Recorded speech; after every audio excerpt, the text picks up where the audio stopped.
Praise the Lord. सबको जय मसीह की। मैं अंजलि आप सबका स्वागत करती हूँ हमारे चैनल वचन की गहराई में। तो आइए आज के वचन में हम जानते हैं कि परमेश्वर आज भी उन लोगों को चुनता है जो अपने आप को तुच्छ जानते हैं। तो आइए हम देखते हैं पवित्र बाइबल में उसका पुराना नियम न्यायों का 6 का अध्याय और 15 नंबर के वचन में लिखा है। उसने कहा, हे मेरे प्रभु, विनती सुन, मैं इस्राएल को कैसे छुड़ाऊं? देख, मेरा कुल मत्स्य से सबसे कंगाल है, फिर मैं अपने पिता के घराने में सबसे छोटा हूँ।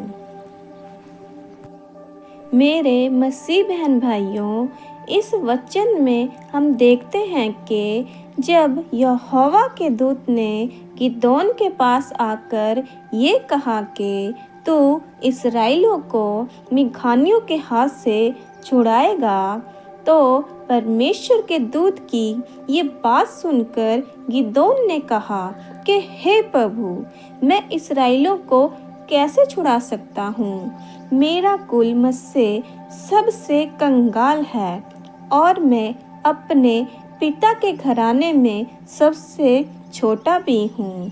गिदोन अपने आप को कंगाल और छोटा समझता था, लेकिन यहोवा की नज़र उस पर हुई और उसने उसे इस्राएलियों को छुड़ाने के लिए चुन लिया। गिदोन के द्वारा परमेश्वर ने इस्राएलियों को आज़ाद कराया। आज मसीह में बहुत से ऐसे लोग हैं जो खुद को छोटा समझते हैं और कंगाल समझते हैं और सोचते हैं कि प्रभु हमें कैसे इस्तेमाल कर सकता है।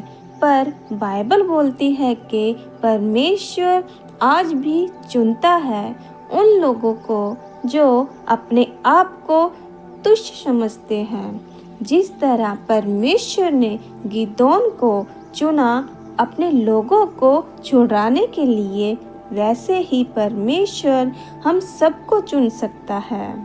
अगर हम बाइबल को ध्यान से पढ़ें तो हम देखते हैं कि जो यीशु मसीह के चेले थे वो बहुत ही साधारण आदमी थे और साथ में अनपढ़ भी थे, लेकिन प्रभु ने उनको अपनी महिमा के लिए इस्तेमाल किया। जब पतरस प्रचार करता था तो बाइबल बताती है लोग हैरान हो जाते थे कि ये वही अनपढ़ आदमी है, इससे इतना ज्ञान कहाँ से आया। लेकिन परमेश्वर की सामर्थ्य के आगे सब कुछ असंभव नहीं है, बल्कि सब कुछ संभव है। वो साधारण लोगों को चुनता है ताकि वो अपनी महिमा उनके ऊपर प्रकट करे। उदाहरण के तौर पर हम देखते हैं कि लोहे की कीमत खुद लोहा नहीं लगा सकता, उसकी कीमत सुनार लगा सकता है, क्योंकि सोने को काटने के लिए लोहे से बनी औजारों का ही इस्तेमाल किया जाता है। बिना लोहे के तो सुनार सोने को नहीं काट सकता।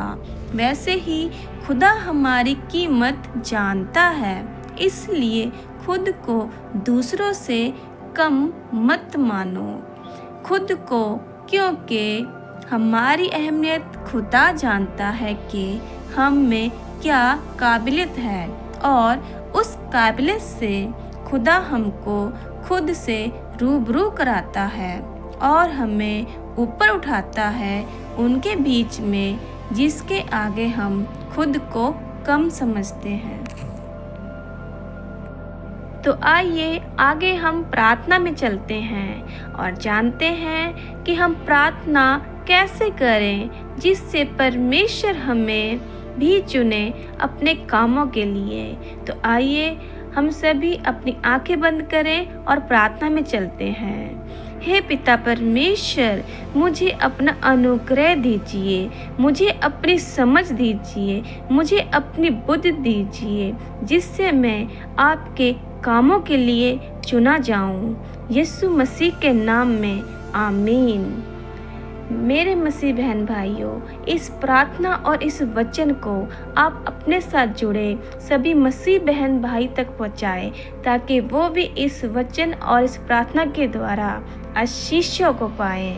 और इस वीडियो को ज़्यादा से ज़्यादा शेयर करें, लाइक करें, कमेंट करें और ऐसे ही आगे वचन की गहराई को समझने के लिए मेरे चैनल पर बने रहें। सबको जय मसीह की।